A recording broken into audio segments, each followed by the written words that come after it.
versículo 1 hasta el 11. Dice, palabras de Nehemías, hijo de Acalías.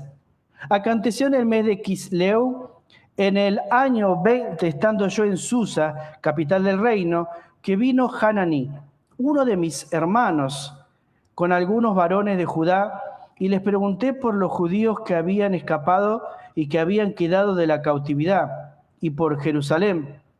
Y me dijeron, el remanente, los que quedaron de la cautividad allí en la provincia están en gran mal y afrenta, y el muro de Jerusalén derribado y sus puertas quemadas a fuego.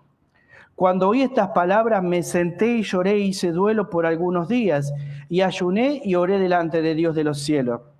Y dije, te ruego, oh Jehová, Dios de los cielos, fuerte, grande y temible, que guarda el pacto y la misericordia a los que le aman y guardan sus mandamientos. Esté ahora atento tu oído y abiertos tus ojos para oír la oración de tu siervo, que hago ahora delante de ti día y noche, por los hijos de Israel, tus siervos, y confieso los pecados de los hijos de Israel que hemos cometido contra ti. Sí, yo y la casa de mi padre hemos pecado. En extremo nos hemos corrompido contra ti y no hemos guardado los mandamientos, estatutos y preceptos que tú diste a Moisés tu siervo. Acuérdate ahora de la palabra que diste a Moisés tu siervo, diciendo, si vosotros pecareis, yo dispersaré por los pueblos.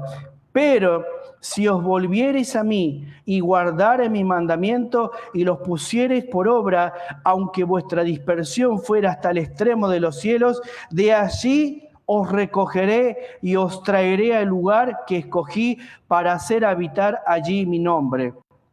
Ellos pues son tus siervos y tu pueblo, los cuales redimiste con tu gran poder y con tu mano poderosa. Te ruego, oh Jehová, esté ahora atento tu oído a la oración de tu siervo y a la oración de tus siervos, quienes desean reverenciar tu nombre. Concede ahora buen éxito a tu siervo y dale gracia delante de aquel varón, porque yo servía de copero al rey. Padre Celestial, en esta tarde te doy tantas gracias. Te doy gracias por tu palabra, Señor. Te ruego, Dios, que puedas en esta tarde hablarnos y que podamos comenzar este estudio tratando de caminar junto a Nehemías, tratando de pensar cómo él vio, cómo él oró, cómo él proyectó, cómo él se imaginó que podría edificar los muros otra vez de Jerusalén, algo que era imposible en la época que él vivía. Ayúdanos a ver y a conocer el Dios de Nehemías. Padre, oramos en el nombre de Jesús. Amén. Entonces, como te dije recién, Nehemías hay tres grupos que volvieron luego de la cautividad a Jerusalén. El primer grupo que volvió, según el libro de Esdras y de Crónicas, de la cautividad por Jerusalén fue Zorobabel. Él fue enviado para poder reconstruir el templo. El segundo grupo que volvía para Jerusalén era Esdras, quien iba a traer la palabra de Dios en el templo y terminar la construcción del templo. Y vamos a estudiar un poquito de Esdras más adelante en los próximos capítulos. Y el tercer grupo que venía para Jerusalén por orden del rey, lo que vamos a estudiar ahora es Nehemías, ¿sí? Él venía con un grupo, con una misión, la reconstrucción de los muros. Hola, hola, sí. Fíjate ahí, Luis, no sé qué está pasando. Él venía con el propósito de reconstruir los muros. Dame un segundito, hermano, a ver que lo arregle, porque si no, no se escucha bien. ¿Acá? Hola, hola. Sí. Hola, hola, 1, 2, 3, probando. Probando. Sí. Hola, hola, hola. Se escucha acá el...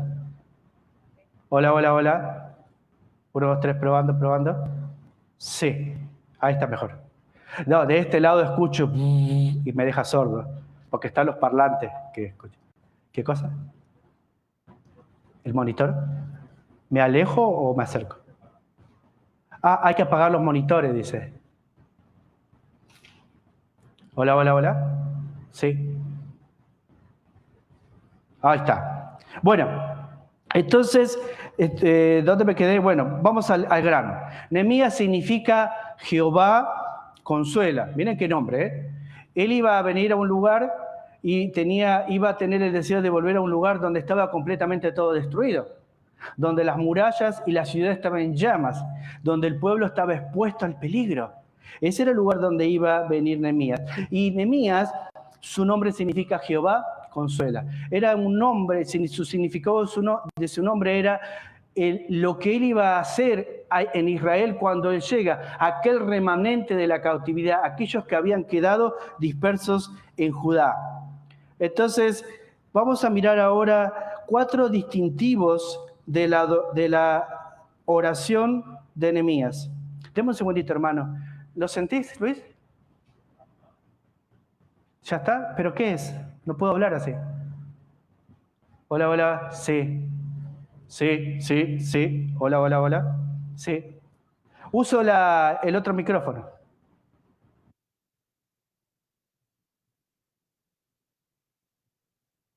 Sí, sí. ¿Ahora? Ahí está bien, ¿no?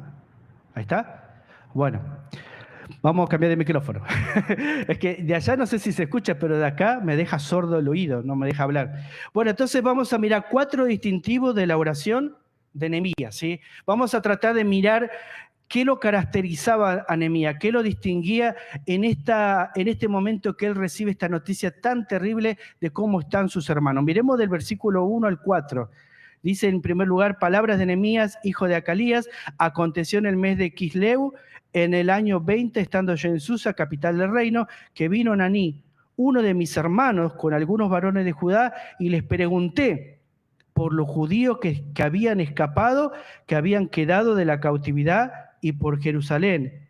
Y me dijeron, el remanente, los que quedaron de la cautividad allí en la provincia están en gran mal y afrenta, y el muro de Jerusalén derribado, y sus puertas quemadas a fuego. Ahora miren el versículo 4, la reacción de Nehemías a esta pregunta. Cuando oí estas palabras me senté y lloré, e hice duelo por algunos días, y ayuné y oré delante del Dios de los cielos. Entonces lo que podemos ver en estos primeros versículos es la pregunta que Nehemías hace. Ahora la pregunta que él hace es una pregunta sincera. ¿Sí? No es que llegan desde Jerusalén unos hermanos y él le pregunta por cortesía. Él no le pregunta por preguntar, viste que a veces uno está con alguien y le ¿y cómo estás? Y por dentro no quiere hacer otras cosas, tiene otros planes, tiene otros proyectos y no está tan interesado en lo que le está pasando a la otra persona. Esas son preguntas que uno hace por política, por ser políticamente correcto. Ese no era el tipo de pregunta que él estaba haciendo. La pregunta que él está haciendo de cómo están las personas del otro lado en Jerusalén, en Judá, era una pregunta que venía de su propio corazón, de su propia sinceridad. ¿Y cómo nos damos cuenta de esto? Fíjate la respuesta, versículo 1:4. Me senté, lloré e hice el duelo por algunos días. Ayuné y oré. Al escuchar la situación que estaba viviendo su pueblo, se quebrantó, ¿viste? Le dolió en el alma, le dolió en su corazón.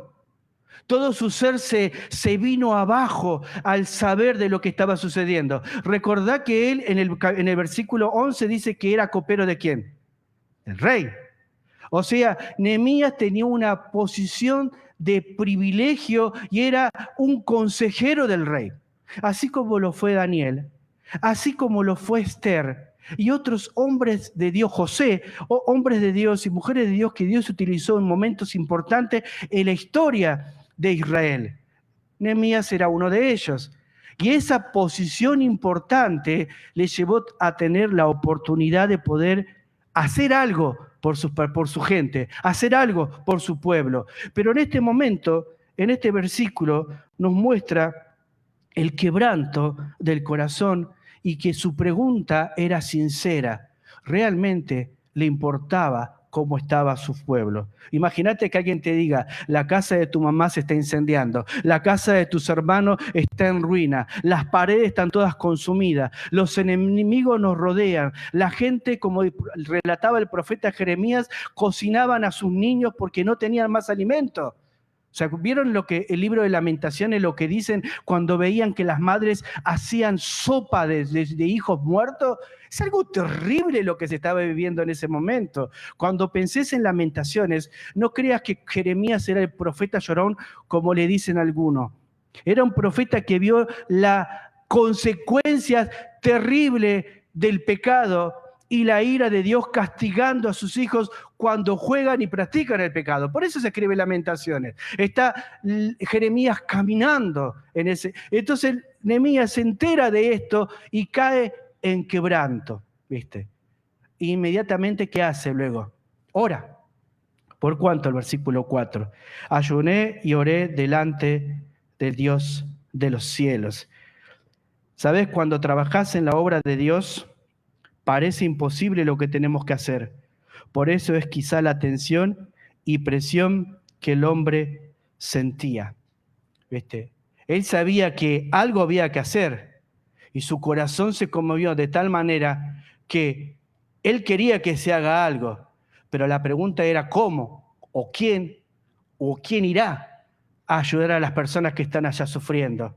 Entonces esa tensión, esa preocupación, esa carga emocional, ese dolor por saber cómo está su gente, lo llevó a ese quebranto. Ahora vos mirá, el primer punto es, dijimos, su oración y emoción. De eso es lo que vamos a hablar. Vamos a mirar la oración y su emoción. Entonces vemos que en su emoción, ¿cómo hace él? Reacciona quebrantado. Pero no se queda ahí. Inmediatamente, ¿qué hace? Ayuna y ora. Ahora, cuando hablamos de emociones, hay dos posiciones muy fuertes que vos vas a ver en todo lugar. Hay una que dice que las emociones es más importante que otras cosas. Y hay otra de posiciones que dice que no debe haber emociones, ¿sí? La otra solo es cuestión de fe y no de sentimientos. Una afirma que las emociones es más importante quizás que la razón misma, por lo cual se producen muchos desórdenes, muchas cosas, iglesias que se manejan emocionalmente, pero la otra posición habla más de que solo fe y sentimiento. Entonces, esas dos posiciones se cruzan muchas veces. ¿Cuál es la correcta? ¿No? Porque ciertamente vemos personas que cuando reaccionan emocionalmente, ¿cómo reaccionan? Si de pronto vos lo ves a Pedro que reaccionó en base a sus emociones, ¿y qué le hizo cuando arrestaron a Jesús? ¿Se acuerdan qué hizo? ¿Qué hizo Pedro cuando arrestaron a Jesús? Dice, le cortó la oreja a un soldado. Y Jesús, ¿qué le dice? No es de esa manera. Entonces vemos a Pedro en un momento, a Pablo y a ¿cómo era? Bernabé discutiendo en un momento por Marcos. Y los dos tenían posiciones diferentes. Pablo reacciona debe ser así correcto, y Bernabé reacciona con un poquito más de misericordia. Y vemos que después de esa discusión en el libro de los Hechos, se rompe una amistad que juntos eran más fuertes para predicar el Evangelio. Cada uno agarró su propio camino. Y vemos en la Escritura que muchas veces, cuando las personas reaccionan siempre emocionalmente, pueden cometer errores. Hoy yo miraba a un predicador que decía, yo te declaro que todos tus problemas van a ser repuestos. Yo profetizo que toda tu vida va a cambiar y que prosperidad va a venir a tu vida. Lo declaro y lo digo y así va a ser. Y yo lo veía hablando, en un momento empezó hablando bien y después se dejó llevar. ¿Por qué? Por las emociones. Porque en ningún momento su oración estaba conforme a la voluntad de Dios. Si Dios quiere, o como Nehemías oraba, ¿no? Expondré mi oración delante de Dios y veré si Él tiene gracia sobre mí. Y el hombre de Dios siempre descansa ¿en qué? En la soberanía, en la voluntad de Dios, así como le enseña el Señor Jesús en todo el Nuevo Testamento. Pero cuando las emociones nuestras son las que guían nuestras vidas, puede haber un desorden. Pero si solamente fe sin emoción, entonces también estaría mal, porque sería muy frío y calculador. Entonces, si vos te pones a pensar un cuerpo muerto, no tiene emociones. Pero una persona alegre tiene emociones. La alegría y la paz son producto ¿de qué? De las emociones. Entonces, ¿qué quiere decir? Que yo debo sí permitir que las emociones estén en mi vida, pero no que me controlen. Porque si las emociones me controlan, me pueden llevar a tomar ¿qué cosas? Decisiones equivocadas. Tengo que utilizar lo que la palabra de Dios dice en cuanto a ciertos temas en la vida, pero las emociones no tienen que controlarme, sino que la palabra de Dios tiene que guiar las emociones. Ahí es cuando se encuentra un equilibrio entre ser correctamente ordenado, pero sin quitar las emociones de ese orden. Ahí ya no te transformarías en una persona legalista, sino en una persona que maneja el equilibrio. Me duele lo que está pasando, voy a orar por tu vida para que Dios te restaure y que Él cumpla el propósito de Dios en ti. Ahora, voy a orar por tu vida y yo declaro que tu vida va a cambiar. ¿Quién sos? Lo primero que se me viene a la cabeza, ¿quién te crees que sos para orar así si no sos Dios? Si no sos soberano, si no estás en el trono. El que sabe qué va a pasar en la vida de esa persona es Él. Y nosotros humanamente es imposible saber porque no sabemos cómo va a reaccionar el corazón de la otra persona ante la problemática que está viviendo. Siempre cuando oramos debemos descansar, orar por sanidad para esa persona, orar por lo que está sufriendo por esa persona, pero siempre lo llevamos a que descanse en la soberanía, en la confianza y en la voluntad de Dios. Eso es lo que está haciendo acá Nehemías. Él se quebranta y se toma un tiempo. ¿Viste lo que dice Santiago capítulo 3? Que las muchas palabras abundan. ¿Qué cosa? El pecado. Entonces siempre es importante que cuidemos nosotros nuestras emociones, cuando estamos alegres y cuando estamos tristes. Porque quizás cuando estás triste, estás pasando un momento de debilidad, un momento de sufrimiento, es cuando tus emociones te pueden controlar y herir a personas que quizás no tienen la culpa de tu situación. Siempre es importante no permitir que las emociones controlen nuestras vidas. ¿De dónde surgen las emociones de Nehemías? ¿Sí? Su oración y emoción. ¿De dónde surgen las emociones de Nehemías para reaccionar de esta manera? De un corazón que vivía consagrado a Dios. Era un hombre que, a pesar de que tenía un privilegio importante delante del rey, una posición envidiable para un judío, ¿viste? Era el consejero del rey. Seguramente era bendecido por la reina. ¿Quién fue la abuela del rey que estaba gobernando en ese momento? ¿Se acuerdan en la Biblia? ¿Quién se casó con el rey de Persia? Posiblemente Esther. O sea, tenía una posición de privilegio ahí en ese lugar. Si bien siempre su vida estaba latente a morir, porque él tenía que tomar la copa antes de dársela al rey, porque ¿cómo morían muchos reyes antes? Envenenados. Entonces él tenía una posición importante, pero también peligrosa, porque si querían envenenar al rey por medio de una copa, antes que la tome el rey, ¿quién la tomaba? Nehemías. Por lo cual era una persona de ¿qué? De confianza del rey. ¿Ve? Y a pesar de eso, él nunca se olvidó de su pueblo. Nunca se olvidó de Dios. Nunca se dejó gobernar por el mundo. Nunca le entregó el corazón a Persia. Estaba en Persia, pero su corazón ¿dónde estaba? En Jerusalén, en el templo, en la casa de Dios. Por cuando vos me decís, el mundo nos ataca, el mundo nos oprime, el mundo nos quiere observar, no importa dónde estás. Donde vos estás, nunca debes entregar tu corazón a Satanás, al mundo. Siempre debes recordar que el corazón quiere volver a Egipto. Nosotros debemos quitar Egipto, el corazón de nosotros. Y acá vemos a Nehemías, que él agarra y en el lugar donde él estaba, él seguía adorando a Dios. Él seguía confiando en el Señor. Por eso vemos un hombre consagrado a Dios. Nehemías, en el versículo 10 nos dice esto, 1:10. Mirá lo que dice el versículo 10. En su oración. Ellos, pues son tus siervos y tu pueblo, los cuales redimiste con tu gran poder y con tu mano poderosa. Entonces ahí vemos que no solo buscó la gloria de Dios, sino también buscó ¿qué cosa? El bienestar ¿de quién? De su pueblo. En su oración. Quería lo mejor para su pueblo. Él no estaba conforme con tener las comodidades que cualquier ser humano podría tener. Él estaba en el palacio porque no le quedaba otra. Fue llevado cautivo a ese lugar, pero por sus dones y talentos lo colocaron en una posición importante como lo hicieron con Daniel en el pasado. Pero en ese lugar él seguía adorando a Dios, ¿viste? Quiero una vez remarcar eso. No importa cuánto el mundo te quiera vender.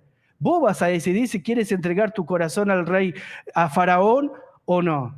No importa. Nosotros debemos siempre cuidar nuestro corazón, que es engañoso y perverso y traicionero, de que quiera volver a llevarnos al mundo. ¿Ve? Él está en medio de toda la plebe persa, pero sigue confiando en su Dios, sigue orando a Dios, sigue buscando a Dios. ¿Por qué? Porque para él la gloria de Dios no es nuestra. Muchas veces para nosotros la gloria de Dios no es nuestra preocupación. Muchas veces nuestra preocupación, ¿sabes qué son? Nuestras necesidades personales. La preocupación al orar de Nehemías, ¿sabes qué era? La gloria de Dios. Era la gloria de Dios y el bienestar de su pueblo. Muchas veces para nosotros no es importante la gloria de Dios. Siempre pensamos en nosotros. Cuando pecamos, le echamos la culpa a otro. Si somos tentados, le echamos la culpa al diablo. Si hicimos algo mal, es mi suegra, ¿viste? No sé, siempre estamos buscando echarle la culpa a alguien. Pero si nosotros miráramos la gloria de Dios, inmediatamente diríamos como Nehemías, que vamos a ver más abajo, yo y mi casa, ¿viste? Y la casa de mis padres, nos hemos corrompido. Nos vemos un Nehemías que estando en el reino, ora como si no estuviese en el paquete, como si no fuese parte de ese reino. ¿Ves? Nosotros debemos recordar que nuestra prioridad, ¿qué es? Buscar la gloria de Dios antes que nuestras necesidades. Porque luego Dios, en su gracia y voluntad, se encarga ¿de qué? De nuestras necesidades. Ahora, Nehemías era consciente de su realidad. Él no ignoraba lo que estaba pasando. Te vuelvo a repetir esto. Él quizás estaba en el reino y estaba cómodo, tenía todo, pero su corazón estaba preocupado emocionalmente por la preocupación de su gente, de su raza, los que quedaron en la cautividad. Esa era la carga que él tenía. No ignoraba la realidad de lo que el pecado había hecho en Israel. Habían desobedecido y fueron llevados por el rey de Babilonia durante 70 años en cautividad. ¿Ves? Él sabía que ese castigo o la ira de Dios que estaba siendo derramada por el pueblo no era porque Dios se placía en castigarlo, eran las consecuencias de su desobediencia. Por eso cada vez que alguien peca contra el Señor con pecados graves, ¿no?, que podemos calificar algunos que son graves, que siempre mencionamos, siempre le preguntamos, ¿a quién ofendiste? ¿A Dios o a los hombres? Primero te dice a los hombres. Y yo le digo, no, hermana o hermano, al primero que ofendemos cuando pecamos es a Dios. Nosotros ensuciamos su gloria y, como dice el libro de Hebreos, pisoteamos la sangre de Jesucristo. Y ahora en el libro de Hebreos dice que aquel que pisotea la sangre de Cristo, ¿qué pensás que Dios va a hacer con él? Si trató de esta manera el pueblo de Israel por desobedecer sus mandamientos y fueron cautivos, ¿sabés cómo fueron cautivos? Mirá. El libro de Habacuc dice que relata el profeta que iban a ser llevados como pescados, como en una red grande, puestos en anzuelos en parte de su cuerpo, arrastrados caminando desde Judá hasta Babilonia. Imagínate una multitud de gente rica de clase media, que eran las que se llevaban, yendo colgados así como si fuesen unos pescados o unos animales, caminito a Babilonia. Por eso el profeta Habacuc dice, ¿cómo vas a hacer eso? Te reclamé que haga justicia, que obres. Bueno, voy a obrar y voy a castigar la desobediencia. Pero el castigo de Dios que iba a venir sobre la desobediencia del pueblo no le pareció correcto a Habacuc. Entonces Dios le dice, cállate, ¿sí?, delante de toda la tierra. Jehová está en el trono, Él es el soberano. Habacuc 2:20, yo estoy en el control. Entonces Habacuc dice, aunque la higuera no florezca, aunque no haya más higo, con todo me voy a gozar en el Dios de mi salvación. Porque comprendió que Dios tiene el control de todo, aún de nuestras desgracias.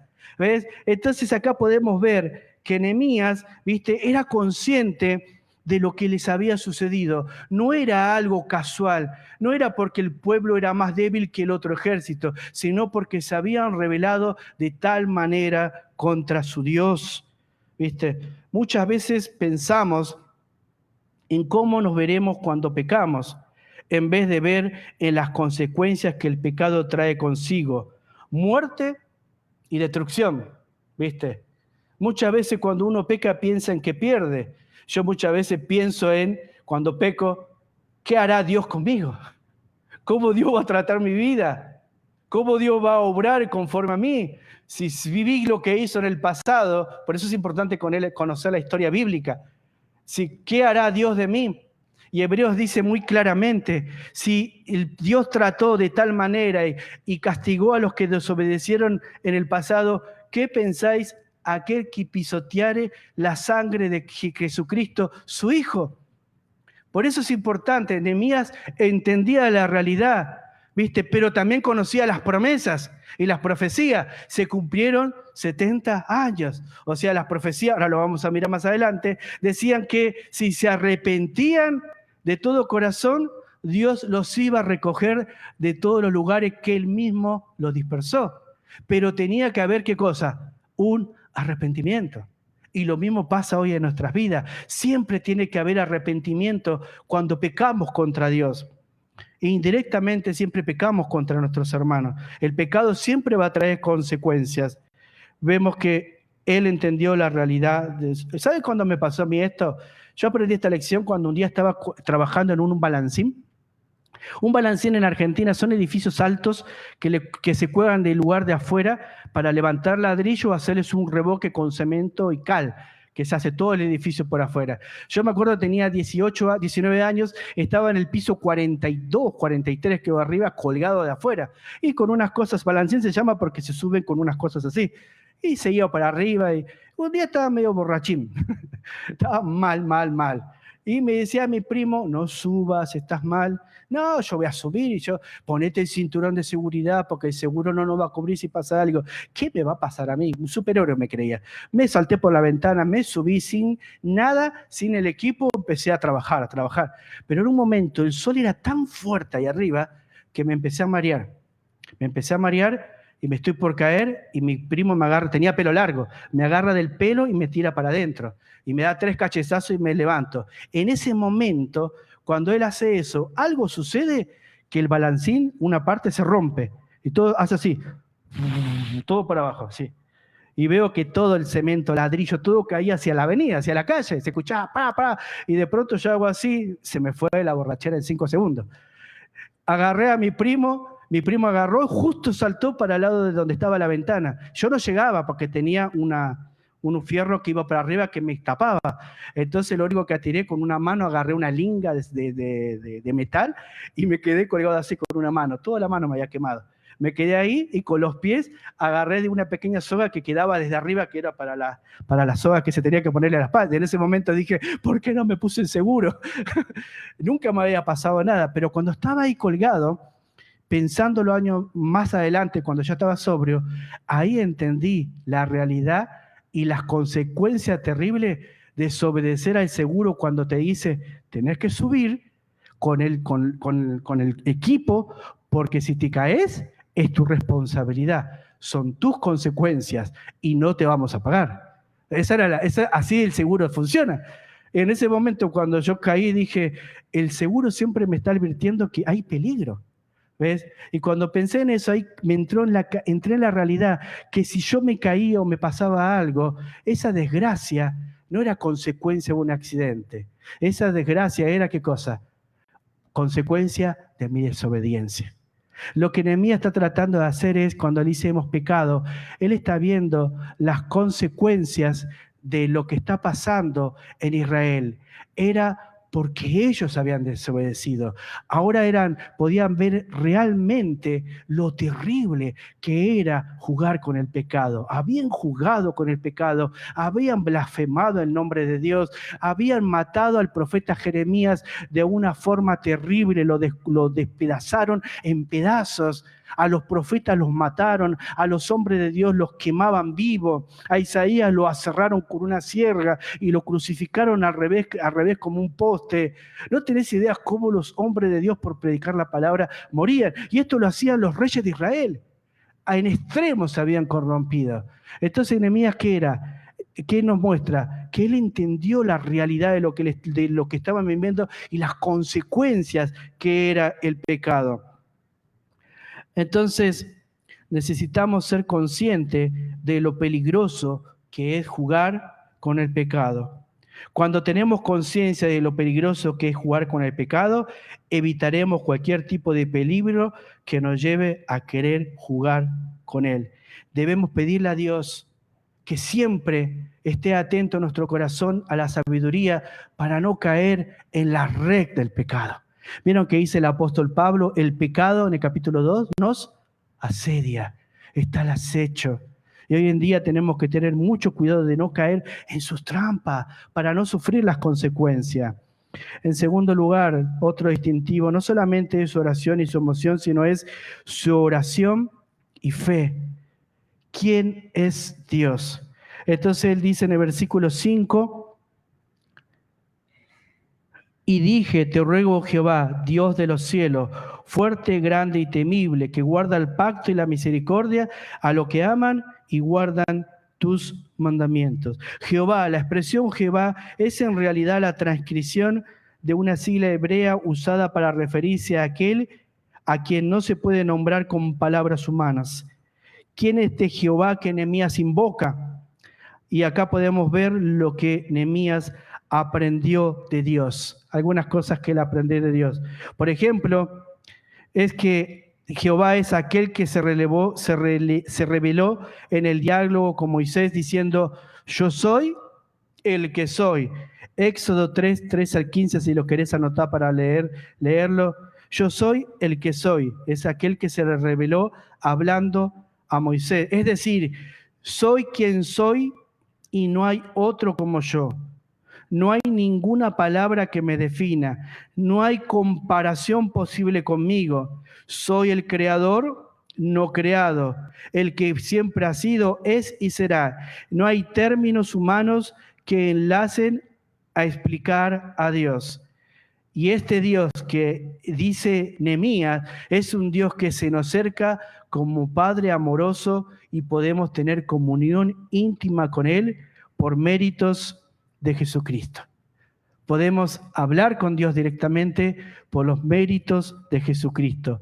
Nehemías conocía quién es Dios. Y en el mismo versículo 5 nos va a hablar de dos atributos de Dios que dice ahí. El primero dice que Dios es Dios de los cielos, fuerte, grande y temible.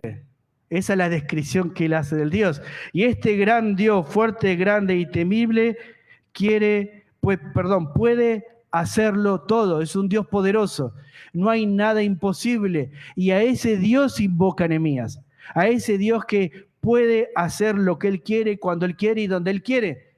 Y entonces Nehemías en su mente y en su corazón va a revelar qué es lo que Dios quiere que haga, que eso vamos a estudiar la semana que viene. ¿Qué cosa es? Y va a pedir algo importante al rey para volver a su pueblo. El Dios es el Dios que guarda el pacto y la misericordia. Es el Dios que no solamente es poderoso y puede hacer todo lo que Él quiere, sino también que quiere hacerlo. ¿Sí? Es un Dios que puede hacer lo que Él quiere, pero que también quiere hacerlo. Y lo que hace Nehemías es recordarle el pacto, ¿no? ¿Sí? Del que había hecho con su pueblo. Nehemías confió en el poder y la bondad de Dios. Nuestra oración debe tener esta doble conciencia de quién es Dios, sus promesas y sus actos en la historia. Cuando nosotros conocemos la historia bíblica y vemos cómo Dios obró en la historia del hombre, entonces cuando nos toque vivir esta etapa en esta dispensación, entonces nosotros vamos a decir, Dios obró así conforme a su voluntad en el pasado, Dios va a obrar así conforme a su voluntad en el presente, en esta época que a ti te toca vivir. ¿Viste? Dios hizo una obra por medio de Nehemías. Dios quiere hacer su obra por medio de ti también, donde vos estás. La fe de Nehemías creció por su comprensión acerca de Dios y de lo que Dios había prometido. Fíjate lo que dice el versículo 8. Acuérdate ahora de la palabra que diste a Moisés tu siervo, diciendo, si vosotros pecareis, yo dispersaré por los pueblos, por los pueblos. Entonces, Nehemías recuerda las promesas de Dios. ¿Y qué hace Nehemías? Trae en la oración ¿a quién? A Dios mismo. O sea, no es que Dios no sabe, pero Nehemías utiliza esta expresión, acuérdate de tu promesa, acuérdate de tu palabra, acuérdate que tú lo dijiste, y acuérdate que es tu pueblo. O sea, es lo mismo que Moisés le dijo cuando iban a salir de Egipto, ¿viste? Este es tu pueblo, ¿por qué debo ir yo? Era pueblo rebelde y terco, pero Dios los había enviado y él tenía que ir. Éxodo capítulo 33, y él iba a estar con él en ese camino, ¿no? Nehemías tenía motivos para temer y para desanimarse al orar para lo que iba a pedir ante Dios, pero sabía cómo usar la llave de las promesas de Dios para escapar de sus dudas. Nosotros necesitamos día a día afianzar nuestra confianza en las promesas seguras de Dios. Debo conocer cuáles son sus promesas en cuanto a mí. Hay promesas que tienen que ver con la iglesia, hay promesas que son personales, y esas promesas en tiempos de dificultad, así como le ayudó a Nehemías, te pueden ayudar a ti. Quizá tú no tienes que levantar una muralla como Nehemías hizo, ¿sí? Pero quizás las murallas de tu familia, las murallas de tu propia vida espiritual están derrumbadas a causa del pecado, ¿viste? Si tú recuerdas las promesas de Dios, que Él es fiel y justo para perdonar nuestra maldad y limpiarnos de toda maldad, y que si me aparto alcanzo la misericordia de Dios, entonces sos libre y tenés paz.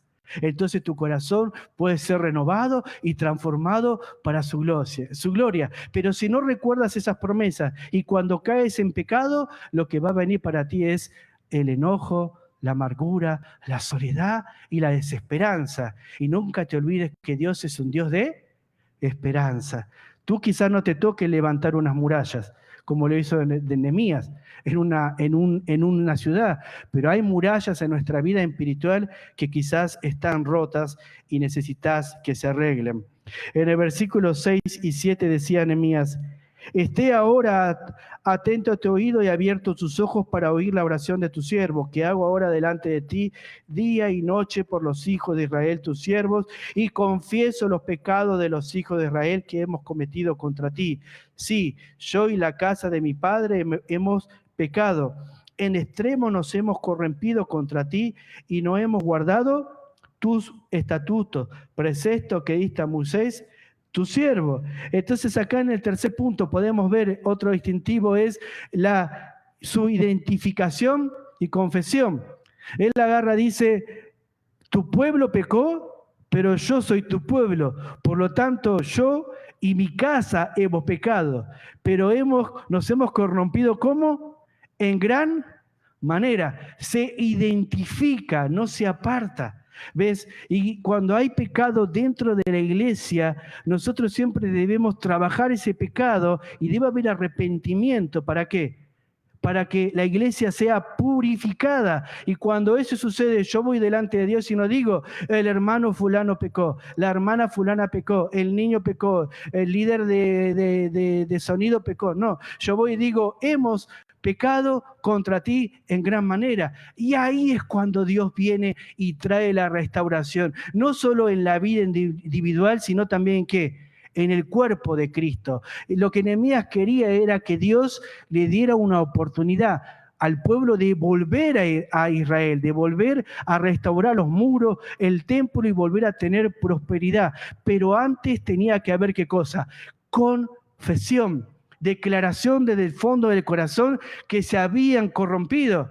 Y él dice en gran manera, ¿qué significa confesión? Confesión en griego significa decir lo mismo. ¿Qué quiere decir lo mismo? Yo digo que lo que Dios dice que es pecado o llama pecado es pecado, ¿sí? Pero hay mentirita blanquita, alguno me dijo, pero es una mentirita piadosa para poder trabajar. Mentira que es pecado. Yo llamo a lo que Dios llama pecado, pecado. Entonces cuando yo voy a confesar, digo delante de Dios, eso que Dios dice que está mal, está mal y no lo negocio, ¿viste? No me esculpo, ¿viste? Acepto que yo he pecado. No solo yo, sino que hemos pecado. Si ese pecado arrastra a más personas. Y es hermoso esto lo que hace acá Nehemías. ¿Se identifica con quién? Con su pueblo. Y esa es la manera que muchas veces tenemos que hacer nosotros. Si queremos la prosperidad, si queremos la bendición, si queremos estar seguros que estamos caminando en la voluntad de Dios, debemos examinar si no hay pecado en nuestras vidas que sean las consecuencias de que algunas murallas estén derribándose en nuestra vida. Y Nehemías lo hizo, se identificó con el pecado de su pueblo. ¿Viste? Y quizás lo que Nehemías está haciendo ahí, me voy a adelantar por la hora porque ya se me fue, es quizás no está hablando del pecado personal, porque quizás él está hablando bien, está viviendo bien ahí en la capital del reino. Pero ese grupo que volvió quizás seguía pecando, porque no tenían maestro, porque no había sacerdote y porque todavía Esdras no había declarado la ley. Vos vas a ver más adelante en el capítulo 7, cuando Esdras va a abrir la palabra de Dios, todo el pueblo va a caer en lágrimas. Todo el pueblo va a llorar y todo el pueblo va a decir, ¿y ahora qué haremos? Porque ¿qué hace la palabra de Dios? La palabra de Dios nos revela nuestra condición. La palabra de Dios es lo que Nehemías dijo, nos hemos olvidado de la ley, estatutos y decretos, lo que ellos conocían como la Torá, la palabra del Señor, habían descuidado. Eso es lo que hace su palabra. En cuarto lugar, para adelantarme ya, es su tiempo y costo. ¿Qué quiere decir esto? Se dice que la oración de Nehemías duró 4 meses aproximadamente, entre el capítulo 1 y el capítulo 2. Esto nos habla de la lucha que él, orando muchas veces, orando muchas cosas se habrán pasado por su cabeza, la preocupación o sus propios miedos, pero en ese tiempo de diálogo con Dios pudo entender cuál era el plan de Dios. Es decir, que en ese periodo de meses que él estaba orando, él estaba luchando con las emociones. ¿Viste? Capaz que él oraba, voy a enviar a, y Dios le decía, ve tú. Capaz que él oraba, ¿a quién vas a enviar de algún lugar? Y quizás en su corazón Dios le decía, tú tienes que levantarte y ir, tú tienes el poder para hablar con el rey. Otro no lo tiene. La historia de Mardoqueo ya se terminó, la historia de Esther ya se terminó, la historia de Daniel pasó, ahora es tu historia. O sea, ¿viste? Ahora quizás él estaba luchando con eso en esos 4 meses antes de llegar al capítulo 2 y estar enfrente del rey. ¿Cuánto tiempo debemos pasar orando para estar seguro que fui escuchado por Dios? Es importante orar mucho. ¿Sabes qué? Jesús elogiaba las oraciones breves, pero sin embargo, él se la pasaba noches enteras orando. Menos que muchas veces te digo, ¿cuánto tiempo orás? Y oré a la mañana. Y cuando profundizo, ¿y cuánto tiempo le dedicaste a la oración? Y unos 2 minutos y me fui a trabajar. Y muchas veces te digo, eso fue una oración así, ¿viste? Un rapidito, ¿viste? Un Señor, gracias por el puchero, Dios justiciero, y te vas, ¿viste? Te vas corriendo. Orar es dedicar tiempo.